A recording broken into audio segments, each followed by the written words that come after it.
राधे राधे भक्तों, आपका दिन शुभ और मंगलमय हो।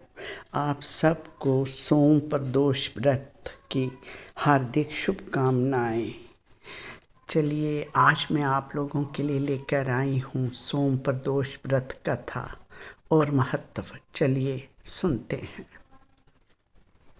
सनातन धर्म में हर महीने के त्रयोदशी तिथि को प्रदोष व्रत रखने की परंपरा है। इस दिन भगवान शिव की पूजा की जाती है।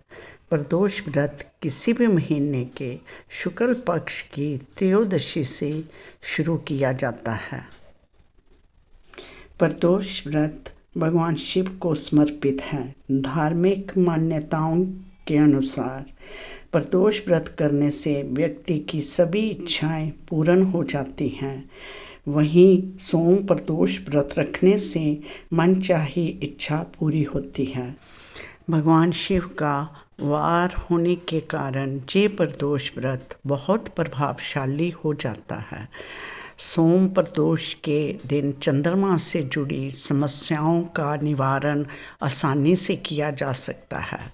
आर्थिक तंगी दूर करने के लिए प्रदोष व्रत अवश्य करना चाहिए। प्रदोष व्रत के प्रभाव से रोग दूर हो जाते हैं। इसके साथ ही विवाह की बाधाएं भी दूर होती हैं। इस बार सोम प्रदोष व्रत की तिथि और शुभ मुहूर्त हिंदू पंचांग के अनुसार जून महीने का आखिरी प्रदोष व्रत 23 जून। हिंदू धर्म में हर व्रत और त्यौहार का अपना अलग महत्व है।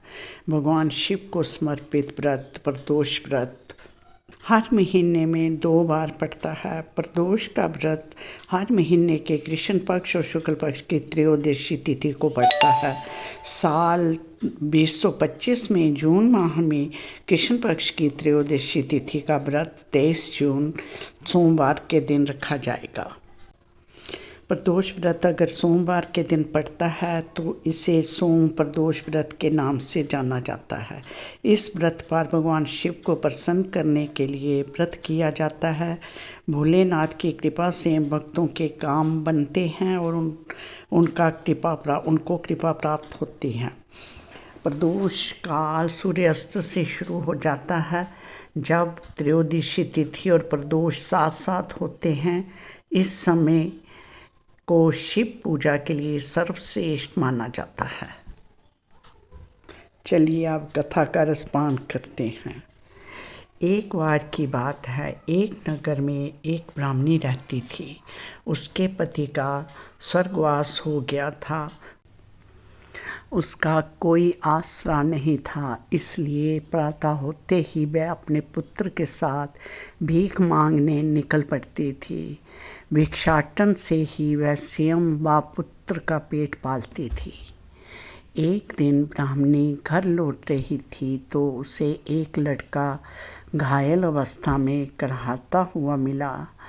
ब्राह्मणी दयावश उसे अपने घर ले आई। वह लड़का विदर्भ का राजकुमार था।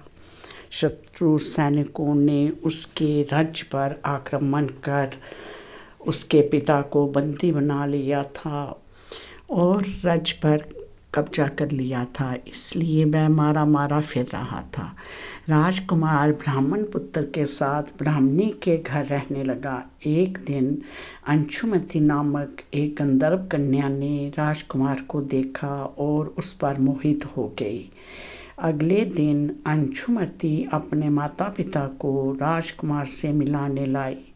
उन्हें भी राजकुमार भा गया। कुछ दिनों बाद अंशुमती के माता पिता को शंकर भगवान ने स्वप्न में आदेश दिया कि राजकुमार और अंशुमती का विवाह कर दिया जाए।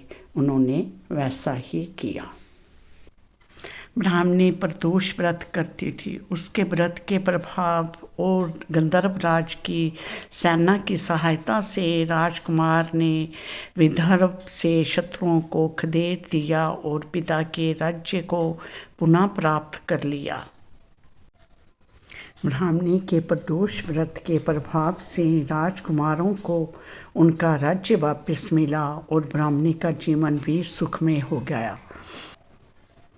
फिर राजकुमार ने ब्राह्मण पुत्र को अपने राज्य में ऊंचा पद दिया। जे ब्राह्मणी द्वारा रखे हुए प्रदोष व्रत की ही महिमा थी। जैसे राजकुमार और ब्राह्मण पुत्र के दिन फिरे, वैसे ही शंकर भगवान अपने दूसरे भक्तों के दिन भी फेरते हैं। अतः सोम प्रदोष का व्रत करने वाले सभी भक्तों को ये कथा अवश्य पढ़नी और सुननी चाहिए। प्रदोष व्रत में भगवान शिव और माता पार्वती की विशेष पूजा की जाती है। पुराणों के अनुसार इस समय भगवान शिव कैलाश पर्वत पर नृत्य करते हैं और सभी देवी देवता उनकी आराधना में लीन रहते हैं। धार्मिक मान्यताओं के अनुसार जो व्यक्ति इस व्रत को सच्चे मन से करता है, उसकी सभी इच्छाएं पूर्ण होती हैं। खासकर सोम प्रदोष व्रत करने से मानसिक शांति, सुख समृद्धि और स्वास्थ्य में लाभ मिलता है। साथ ही कुंडली के दोष और ग्रहों के बुरे प्रभाव भी दूर होते हैं। राधे राधे।